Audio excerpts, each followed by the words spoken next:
Welcome to the Group Dentistry Now show, the voice of the DSO industry.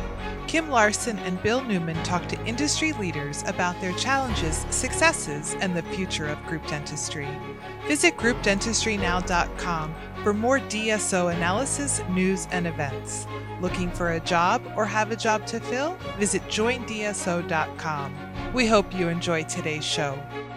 Welcome, everyone, to the Group Dentistry Now show. I'm Bill Newman, and as always, we appreciate you watching us today. We are closing in on 200 podcasts, so we should be there by the end of the year. So quite a few under our belt, and we couldn't do it without you, a dedicated audience, and driving us to bring fresh perspectives, new people on our podcasts, and we definitely have one for you here. We have Dr. Rania Saleh. She is the CEO and founder of Oryx Dental Software. So I said doctor, so she is a practicing dentist. So this is going to be a really interesting conversation. We go from clinician practicing to software entrepreneur. Rania, great to have you here. Thank you. And it's been a while. We met a long time ago. I believe it was either DICOM or ADSO meeting, and Oryx was in its infancy then. So you've really made a lot of progress since we last saw each other in person. But first, maybe a little bit about your background and then why you decided that Oryx needed to exist. What was missing in the industry? What was missing with the practice management solutions that were already on the market? Yeah, thank you so much for having me. So I'm Rania. I'm the founder of Oryx Dental Software. I was a practicing dentist. I had nothing to do with software. Like, all I knew is how to turn on my computer, and that was about it. I was practicing with a single location, turned into multiple location, multi-specialty locations. And then I got pregnant and had to be put on bed rest. My practices were doing extremely well at that time, and it started going downhill. We started getting bad reviews. Our production was not as good as it was. And I couldn't figure it out because nothing had changed. We still had the same doctors, the same office managers, the same protocols. And this is when I started looking at every little area in my practice and seeing, like, what is different. And I realized that with the clunky software that existed, it was a lot of manual work to implement a lot of the protocols in a practice. And that's why I decided to go and create Oryx. So unlike other practice management solutions that are in the space, and being that you are a clinician, you really took the approach to focus on clinical excellence and then also running a multi-specialty practice focused on standardization as well. So talk a little bit about, the why behind that, and then the impact that has had on, your customers. Yeah, so I've always believed in improving the patient outcome and also having a very good and successful practice with increasing the revenue. So we created a patient experience that start with the patient completing their forms ahead of coming to the practice. And the reason we did this is this allows us to triage the patient before they even come in. So if someone is low risk in all their areas, they might go to see the hygienist. If someone is high risk, dentofacial, said that they're interested in straightening their teeth or in cosmetic procedures, then we would put them with a more senior dentist. Then we created an exam that takes about 7 minutes. It's all evidence-based. It's based on the teaching of the COIS Center. And once we complete that exam, every patient is getting the exact same diagnosis. And that standardization of care puts the doctors at ease if you have a new doctor, because they know that they did not miss anything. But also for the patient, they're leaving with this report about their condition. It has their photos, it has their diagnosis, so they understand why they need the treatment. And with that, we see a huge increase in case acceptance. The standardization is very important because if I have, let's say, a stage 3 perio patient, the diagnosis should be the same because we're looking at bone level, we're looking at bleeding point, we're looking at criteria that would give that diagnosis. But then when it comes to a treatment plan, the clinician at a DSO could decide that this is how we want to treat our stage 3 perio. So they could say that for any patient that is stage 3 perio, we want our hygienist to send them straight to the periodontist. Or maybe another DSO could say, we want to see them every 3 months and we want these adjunctive procedures. So from the leadership level, we're able to see who's following our treatment protocols. And from the clinician level, they know that this is the standard, it's evidence-based, and we're following the best protocols. And if someone questions that, they click on a little eye icon and it gives them all the literature where that came from. So I used to have dentists that were either overly aggressive or overly conservative. And it's like, I don't want to do a crown on this tooth, or I want to do a crown on every tooth. And we had set protocols to look at the risk of the tooth and decide, is it going to be a crown or a filling? So anything that was yellow or red would go to crown. Anything that was green would be a filling. And that's how we decided in my practices. And with that protocol, it could go across on the location. You could try it in a region and expand it. Well, that sounds so important, especially as you start to scale up and or like if you're acquiring practices and you have clinicians that have been doing things a certain way or you have younger clinicians coming in that are looking for some guidance and some guardrails, having that standardization, those protocols really can be beneficial. We talked a little bit about you working now with some large DSOs, some emerging groups. Do you have any success stories you can share with us? Yeah, one of my favorite story happened in our early days, and one group that had 7 locations were doing good. They had good clinicians. They were making $750K a month across their 7 locations. After implementing Oryx, I believe for 9 months, they jumped to 1.3 million a month. And they attributed that mostly to the standardization of care, to a higher patient acceptance, because patients leaving with that report were going back home and saying, oh, I understand, I really need this crown, or I really need this periodontal treatment. And that increased their production. The other thing that changed also for them is having the analytics to give them the real-time performance. And because all the data points were coming from one software, it was very easy to see the data across their locations. So let's move on to one of the hot topics in the industry. It's been, I would say it's probably the past 2 years has been like the hottest topic.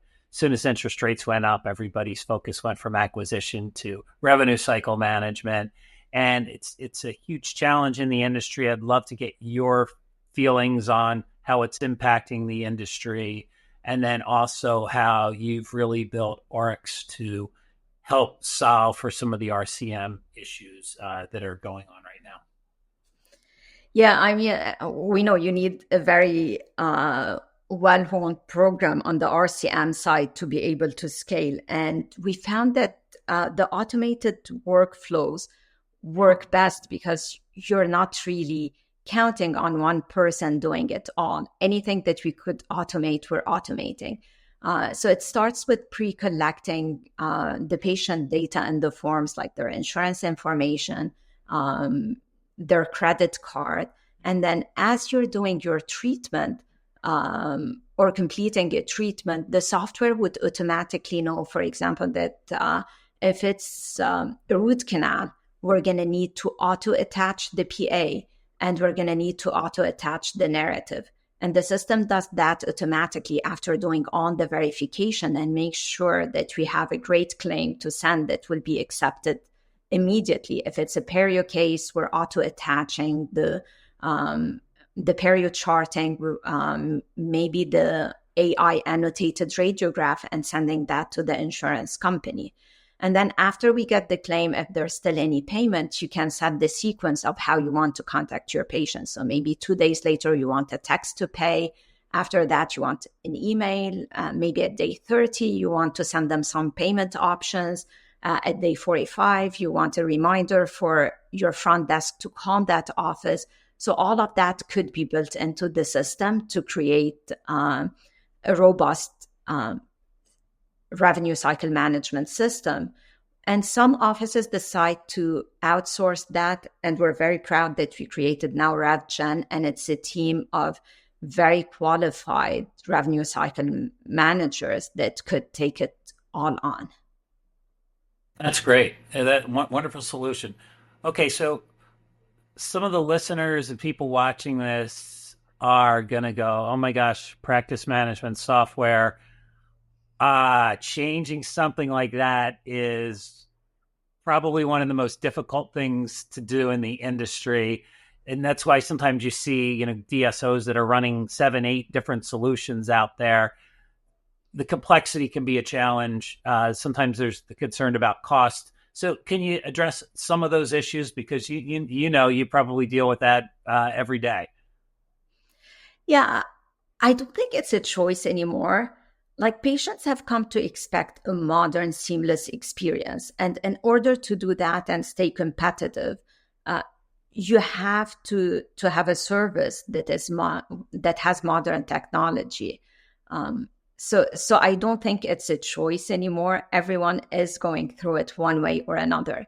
The cost effectiveness of having one solution is huge. In terms of using a system like Oryx, you're saving 30 to 60% if you're not using an on-prem software and a lot of multiple add-ons.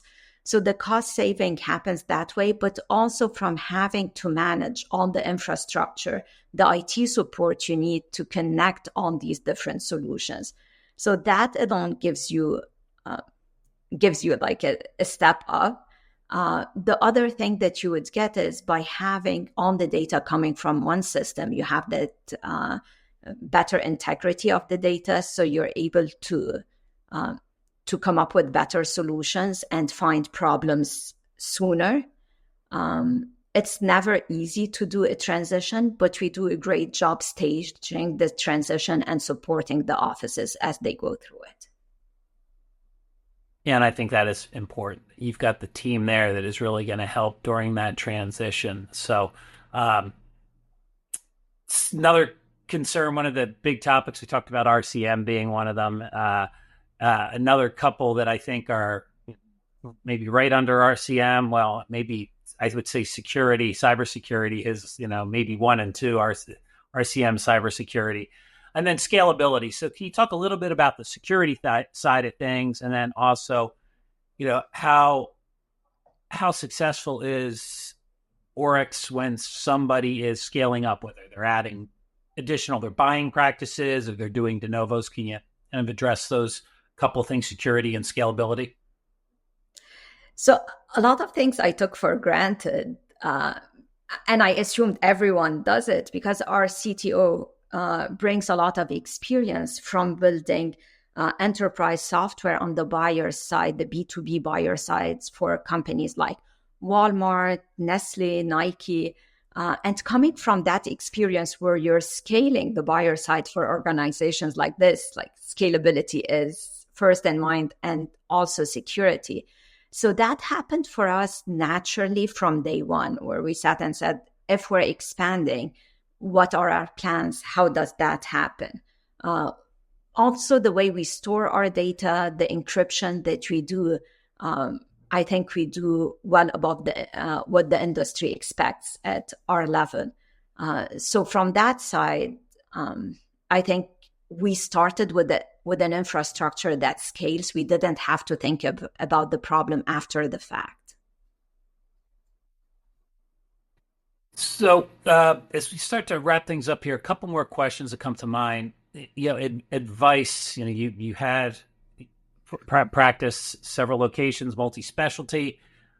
if I'm a DSO considering a new technology, whether it's practice management solution, whether it's AI, whether it's, I mean, there are, I think DSOs and multi sites are bombarded by technology solutions that seem to change daily, right? Every time you look at something, there's improvements and different versions of things.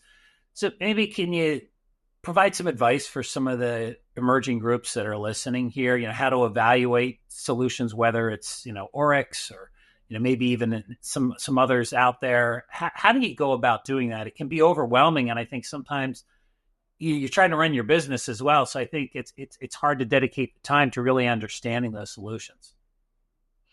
So I think there are some key questions to ask, like, is there a great experience for all the stakeholders? And that's really the hygienist, the patient, the doctors, the leadership team.